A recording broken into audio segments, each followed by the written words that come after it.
சூரா அல் அராஃபினுடைய 157வது வசனம். ரசூல் ஸல்லல்லாஹு அலைஹி வஸல்லம் அவர்களை குறித்து தௌராத் இஞ்சிலில் இடம்பெற்றிருக்கிற சில வாசகத்தை அல்லாஹ் இங்க குறிப்பிட்டு சொல்கிறாங்க. அந்த வசனத்தை பாருங்க. அல்லதீன யத்தபிஊன ரசூலன் நபியில் உம்மி. இந்த வசனம் நிறைய பாடத்தை சொல்லி தர்ற வசனம். அதுல குறிப்பா ரசூல் வேறு நபி வேறுன்னு மக்கள் புரிந்து வைத்திருக்கிறார்கள். நம்மெல்லாம் சிறுபிள்ளையாக இருக்கும்போது நமக்கு நம்முடைய தாய் தந்தையர்களோ அல்லது நம்முடைய மொஹல்லாவில் இருக்கிற மார்க்க அறிஞர்கள் சொல்லி கொடுத்தது என்னன்னா, ரசூல்மார்கள் வேறு நபிமார்கள் வேறு அப்படின்னு ஒரு விளக்கம் கொடுப்பாங்க. அதுக்கு சம்பந்தப்பட்ட ஒரு செய்தி வர ஹதீஸ்ல நீங்க பார்க்கலாம். ஆனால் அது அறிவிப்பாளர் தொடர் ரீதியாக பலகீனமானது.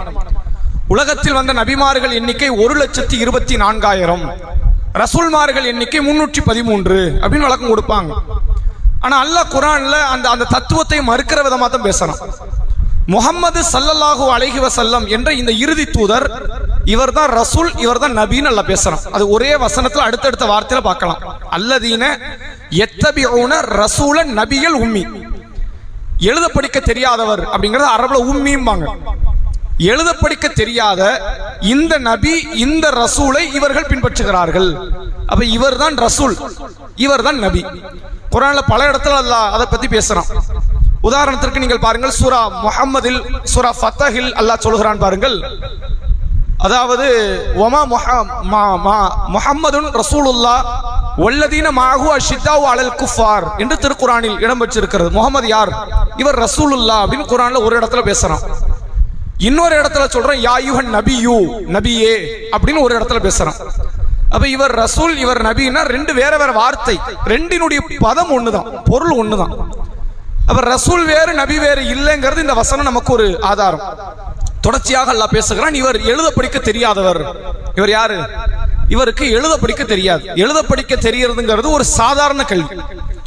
அந்த கல்வியை கூட முஹம்மது ஸல்லல்லாஹு அலைஹி வஸல்லம் அவர்களுக்கு அல்லாஹ் வழங்கல.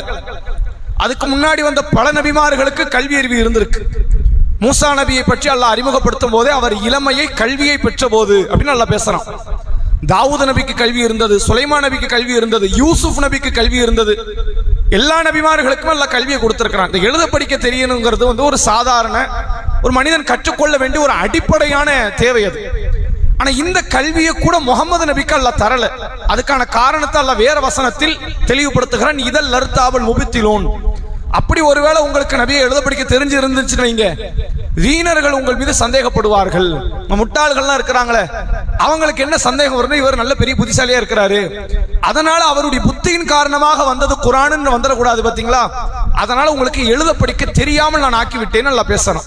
இந்த நபியை பற்றி அல்லதீன யஜீதுனஹு மக்தூபன் இன்தஹு ஃபித் தௌராத்தி வல் இன்ஜில், இவரை பற்றி தௌராத் என்னும் வேதத்திலும் இன்ஜீல் என்ற வேதத்திலும் எழுதப்பட்டு இருப்பதை இவர்கள் பார்க்கிறார்கள். முகமது நபிக்கு தெரியாது. இப்ப ஒரு பேச்சுக்கு இப்படி ஒரு தூதர் வரப்போறாரு, அவர் பண்பெல்லாம் இதுதாங்கிறது தௌராத்துல இருக்கிறது உண்மைன்னா, ரசூலுல்லாஹ்க்கு எழுத படிக்க தெரிஞ்சிருந்தா அதை படிச்சுட்டு நான் தான் அந்த தூதர்னு வாதாடலாம். அப்படி ஒரு சந்தேகம் வர வாய்ப்பு இருக்கல. இவருக்கு தான் எழுத படிக்க தெரியாது. எழுத படிக்க தெரியாத ஒருத்தர் இருக்கிற அந்த பண்பு, இதுக்கு முன்னாடி அந்த வேதத்தில் எந்த தூதர் வருவார் என்று அல்லாஹ் சொல்லி இருந்தானோ அந்த பண்போட ஒப்பிட்டு பார்த்தா கரெக்டா இருக்கு. இவருக்கு எழுத படிக்க தெரியாது, அவர் படிச்சு என்ன செய்யல, அந்த பண்புகளை வளர்த்து கொள்ளல. இவர்கிட்ட இருக்கிற பண்பு தௌராத் சொல்ற பண்பு, இவர்கிட்ட இருக்கிற பண்பு இன்ஜீல் சொல்லுகிற பண்பு. அடுத்து அல்லாஹ் சொல்லுகிறான் பாருங்கள், யஅமுருஹும் பில் மஅரூஃப், இவர் நன்மையை ஏவுகிறார். வயன்ஹாஹும் அனில் முன்கர், இவர் தீமையை தடுக்கிறார். எதெல்லாம் நன்மையோ அதையெல்லாம் இவர் ஏவி விடுவார், செய்யுங்கன்னு மக்களை ஆர்வம் ஊட்டுவார், கட்டாயப்படுத்துவார். எதெல்லாம் தீமையோ அதை மக்களை விட்டு தடுப்பார், செய்யக்கூடாது என்று வலியுறுத்துவார். அடுத்து அல்லாஹ் சொல்லுகிறான், வயுஹில்லு லஹுமுத் தய்யிபாத், எது தூய்மையோ அதை இந்த மக்களுக்கு ஹலால் என்பார். தூய்மையானது ஹலால் என்று அவர் மக்களுக்கு வழிகாட்டுவார். வயுஹர்ரிமு அலைஹிமுல் ஹபாயிஸ், எதெல்லாம் அசுத்தமோ நஜீஸோ பாவமோ அதையெல்லாம் விட்டு இவர் மக்களை தடுத்து விடுவார். அது மட்டுமில்ல, வயதஉ அன்ஹும் இஸ்ரஹும் வல் அக்லால் அல்லத்தி கானத் அலைஹிம், மக்கள் மீது பிணைக்கப்பட்டிருக்கிற சங்கிலிகளை, விலங்குகளை, சுமைகளை இவர் நீக்குவார் அப்படின்னு அல்லாஹ் சொல்றான். அந்த நபி எப்படிப்பட்டவர்னா, நன்மை ஏவுவாரு, தீமையை தடுப்பாரு, தூய்மையானதை ஹலாலாக்குவார், அசுத்தமானதை ஹராமாக்குவார். கூடுதலாக இவர் என்ன செய்வார் என்றால், மக்கள் மீது பிணைக்கப்பட்டிருக்கிற சங்கிலிகளை எல்லாம் உடைத்து எறிவார். அந்த சுமைகளை எல்லாம் நீக்குவார். அப்படின்னா என்ன? உன் குடும்பத்துக்கு நீ வேலை பார்க்காத, நான் சம்பாதிச்சு கொடுக்கிறேன், அது அப்படியா? அந்த வேலை கிடையாது. அந்த சுமைகளை நீக்குவது கிடையாது. இந்த சமுதாயத்தில் ஏற்றத்தாழ்வுகள் என்ற ஒரு சுமை இருக்கும். பணக்காரனுக்கு ஒரு மதிப்பு, ஏழைக்கு ஒரு மதிப்பு, உயர் ஜாதிக்கு ஒரு மதிப்பு, தாழ்ந்த ஜாதிக்கு ஒரு மதிப்பு, அரபு மொழிக்கு ஒரு மதிப்பு, அரபி அல்லாத மொழிக்கு ஒரு மதிப்பு, கருப்பனுக்கு ஒரு மதிப்பு, வெள்ளையனுக்கு ஒரு மதிப்பு என்று பல ஏற்றத்தாழ்வுகளோடு இருந்த ஒரு சமுதாயத்தை அந்த கீழ்நிலையில் பிற்படுத்தப்பட்டவர்களாக, தாழ்த்தப்பட்டவர்களாக இருந்த அந்த மக்களினுடைய அடிமை சங்கிலிகளை உடைத்து சமுதாயத்தில் அனைவரும் சமம் என்கிற நிலைக்கு கொண்டு வந்தவர் நபிகள் பெருமகனார். பல பேர் தத்துவத்தை பேசியிருக்கலாம், அதை நடைமுறைப்படுத்தணும், அதான் முக்கியம். நடைமுறைப்படுத்த முடியலன்னு வைங்க, அந்த தத்துவம் பேசி எந்த பயனும் இல்லை. அதை செய்வதற்கு உங்களால் ஆன என்ன முயற்சி செஞ்சீங்க? இவர் செய்து கொண்டிருக்கிறார். இவர் வெள்ளைத்தோல் உடையவர், அரபு மொழியை சார்ந்தவர், உயர்ந்த குலத்தில், குறைஷி வம்சத்தில், அதிலும் குறிப்பாக ஹாஷிமி குடும்பத்தை சார்ந்தவர். இதுக்கு மேல ஒரு குடும்பம் உயர்ந்த குடும்பம் கிடையாது மக்காவில். குறைஷிய உயர்ந்த பரம்பரை. அந்த குறைஷில பல தலைமுறைகள் உண்டு, பல முக்கிய தலைவர்கள் உண்டு. அதில் ஹாஷிமி என்கிற கோத்திரம் மிக உயர்ந்த கோத்திரம். அந்த கோத்திரத்தை சார்ந்தவர்.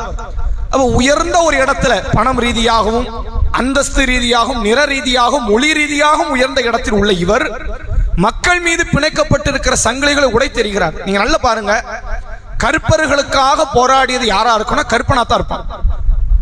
ஆப்ரஹாம் லிங்கன் கேள்விப்பட்டிருக்கீங்களா? அவர் ஒரு கருப்பர். அதே போன்று நெல்சன் மண்டேலா என்ற ஒரு நபர் நீங்க கேள்விப்பட்டிருப்பீங்க, கருப்பர்களுக்காக சிறை சென்றவர், தன் வாழ்நாளில் அதிக நாட்களை சிறையில் அனுபவித்தவர். அவர் ஒரு கருப்பர். கருப்பர் வழி யாருக்கு தான் தெரியும்? கருப்பனுக்கு தான் தெரியும்.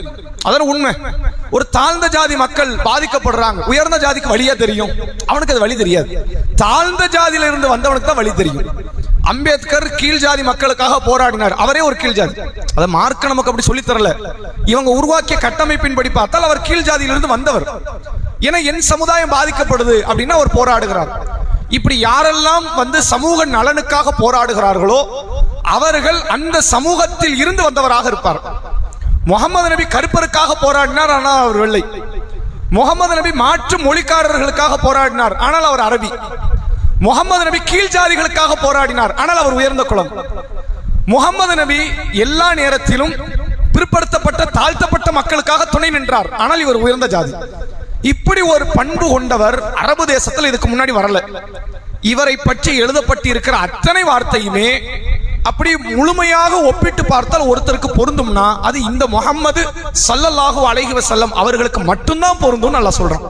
தௌராத்தை எடுத்து படி, அதுல இருக்கிறது இவர்கிட்ட இருக்குதான்னு பாரு.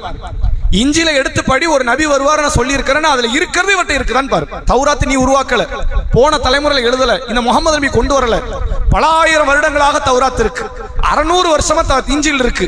ஆனா இவர் வந்து 40 வருஷம் தான் ஆச்சு. எப்படி இவரை பற்றி செய்தி அதுல இருக்கும்? அப்ப யோசிக்க மாட்டியா என்பதை அல்லாஹ் ரப்புல் ஆலமீன் இந்த வசனத்தின் மூலமாக முஹம்மது ஸல்லல்லாஹு அலைஹி வஸல்லம் அவர்கள் யார் என்பதை அடையாளப்படுத்துவதை நம்மால் பார்க்க முடிகிறது.